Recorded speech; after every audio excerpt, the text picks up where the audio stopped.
أسعد الله أوقاتكم بكل خير مشاهدينا الكرام. نشرة الأخبار من الفضائية الإريترية نستهلها بأهم وأبرز العناوين.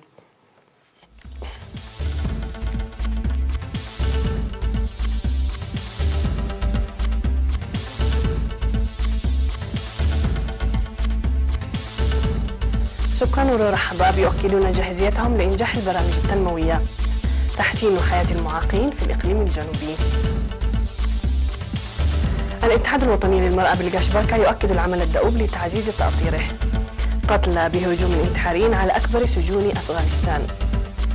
إندونيسيا تعثر على حطام الطائرة المنكوبة بعد يومين من البحث. وإعصار يسبب انهيارات أرضية في الفلبين.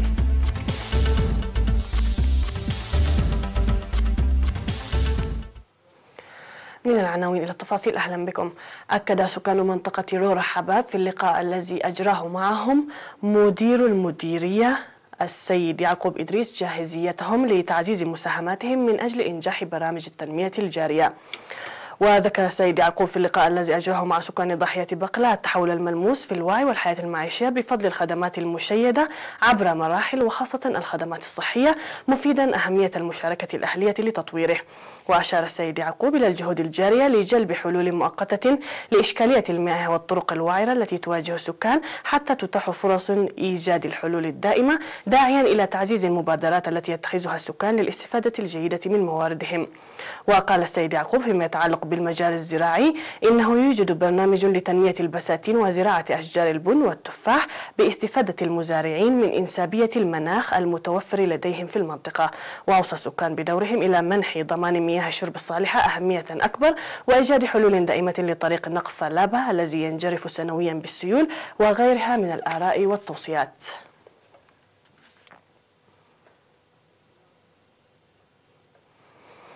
أوضح الاجتماع الذي عقد في مدينة مندفرة بأن الجهود المنفذة لتحسين الحياة المعيشية للمعاقين حققت نتائج مرضية.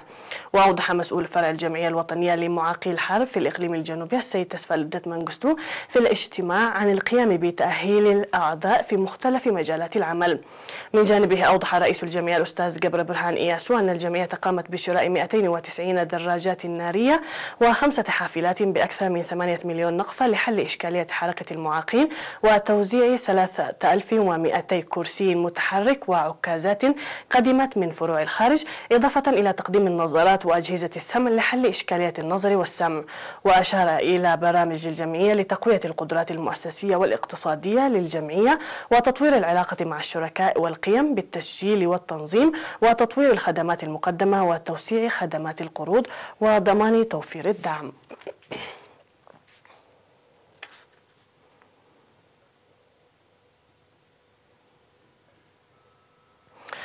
أكدت فروع الاتحاد الوطني للمرأة في مديرية أقردات وجلوج وبارونتو في المؤتمرات التي عقدت خلال هذا الأسبوع القيام بالعمل الدؤوب لتعزيز تأطير المرأة لزيادة دورهن في إنجاح البرامج التنموية.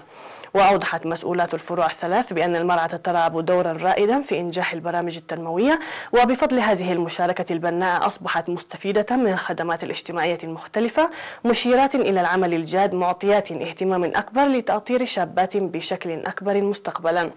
ومن جهتها قالت مسؤولة المرأة في القاشبركة السيدة حدقة يوهانس إن مساهمة المرأة لا تسير الجهود الجارية لتعزيز أو لا تسير الجهود الجارية لتعزيز مساهمة المرأة بخطى ثابتة دون منح تأطير الشابات القوي الأولوية، مذكرة الفروع للعمل الدؤوب في هذا المجال. وأكد مدراء تلك المديريات جاهزيتهم للقيام بالعمل القوي لتعزيز تأطير المرأة من أجل إنجاح الأنشطة الجارية. أعلن سكان مديرية حجات بأن الجهود التي يقومون بها لحماية الأشجار المستوطنة تحقق نتائج مرضية.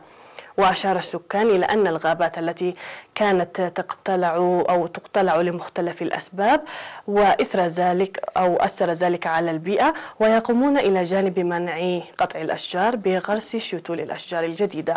وأوضحوا بأن الأشجار الموجودة على ضفاف خور حجات توجد في وضع جيد نتيجة الأنشطة الشعبية الجارية، داعين للدفع بأنشطة التشجير في المدارس ودور العبادة والمكاتب الحكومية.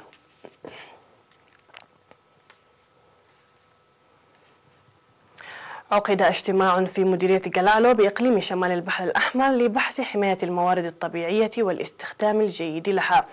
وشدد مدير مديرية قلعلو سيد محمود إبراهيم لدى لقائه السكان على الاهتمام الكبير لمواصلة ثقافة حماية الثروة الغابية والموارد البحرية منذ القدم والعمل للحيلولة دون تدميرها وتلويثها.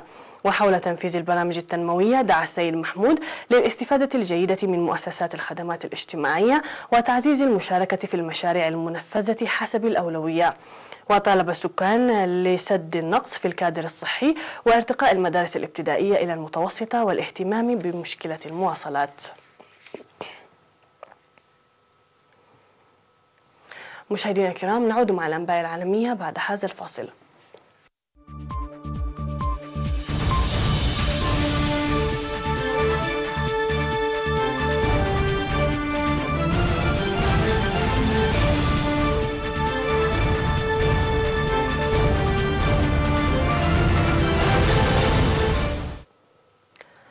في الأنباء العالمية، قال مسؤولون إن انتحاريا فجر نفسه قرب بوابة أكبر سجن في أفغانستان فقتل 7 أشخاص على الأقل وأصاب 5 آخرين، لكن لم تعلن أي جهة مسؤوليتها عن الهجوم. وأكد المتحدث باسم وزارة الداخلية نجيب دانيش أن المهاجم فجر عبوته الناسفة قرب مركبة تحمل موظفين من سجن بولي الشارخي في العاصمة كابول. وذكر مسؤول حكومي آخر أن 3 أشخاص لقوا حتفهم قرب بوابة السجن على المشارف الشرقية للعاصمة، بينما أصيب 3 آخرون بحسب وكالة رويترز للأنباء. في غضون ذلك، قال مسؤولون إقليميون إن طائرة هليكوبتر تابعة للجيش الأفغاني سقطت في جنوب غرب أفغانستان، مما أسفر عن مقتل أفراد الطاقم والركاب وعددهم 25 شخصا. وقال ناصر مهري المتحدث باسم حاكم إقليم فراه بغرب أفغانستان إن طائرتي هليكوبتر عسكريتان كانتا في الطريق إلى إقليم هارات المجاور عندما خرجت إحداهما عن السيطرة. وأضاف أن الطائرة تحطمت وسط ظروف جوية سيئة. وقال متحدث باسم حركة طالبان إن مسلحي الحركة أسقطوا الطائرة. بعد أقل من يومين على الحادث المأساوي، أعلن قائد الجيش الإندونيسي أنه يعتقد أن فريق البحث والإنقاذ عثر على جزء من جسم الطائرة التابعة لشركة ليون إير التي تحطمت في البحر وعلى متنها 189 شخصا. وتحطمت الطائرة البوينغ 737 بعد 13 دقيقة من إقلاعها في اتجاه جزيرة شمال العاصمة جاكرتا. وقال نائب رئيس هيئة سلامة النقل أنه تم العثور على جزء من جسم الطائرة بعدم رصد فريق التحقيقات صوت إشارة في موقع على عمق 35 مترا. وفيما لم يتم التأكد من سبب الحادث بعد، أعلن خبير في شؤون الطيران المدني أنه لا يستبعد أن يكون تحطم الطائرة متعمدا، مؤكدا أن هذه الفرضية غير مستبعدة في تفسير الكارثة المفاجئة.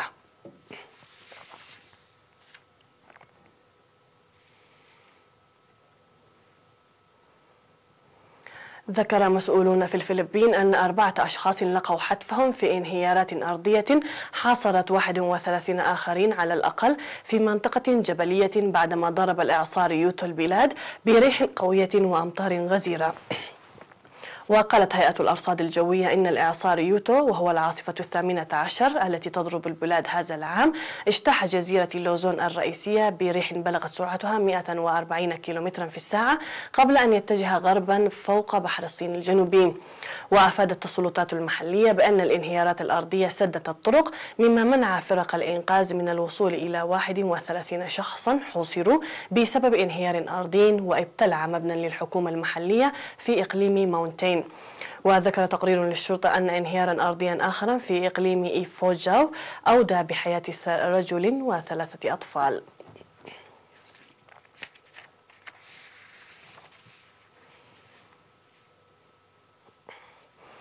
في النبأ الأخير، تكبد اليوان الصيني أكبر انخفاض له منذ عقد وسط مخاوف من تباطؤ الاقتصاد الصيني والحرب التجارية مع الولايات المتحدة. وتراجع اليوان إلى 6.96 للدولار، وهو أدنى مستوى له منذ مايو 2008. ومن المرتقب أن تحول بكين دون كسر يوان للحاجز النفسي المهم، وهو 7 يوان للدولار. وإذا انخفض اليوان إلى 7 مقابل الدولار فقد يقود ذلك ثقة السوق، وربما يؤدي إلى اتهامات أمريكية جديدة بأن الصين تسمح لليوان بالانخفاض للتخفيف من تأثيرات الرسوم التي فرضتها واشنطن على السلع الصينية. ومن شأن ضعف اليوان أن يجعل من الصادرات الصينية أقل سعرا في الخارج، وهو ما سيخفف بعض التكاليف المرتفعة الناتجة عن الرسوم.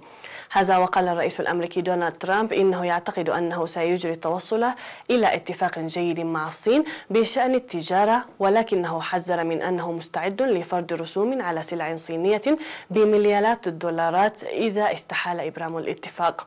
وفرضت الولايات المتحدة بالفعل رسوما على سلع صينية بقيمة 250 مليار دولار، وردت الصين بفرض رسوم على سلع أمريكية بقيمة 110 مليارات أو دولارات.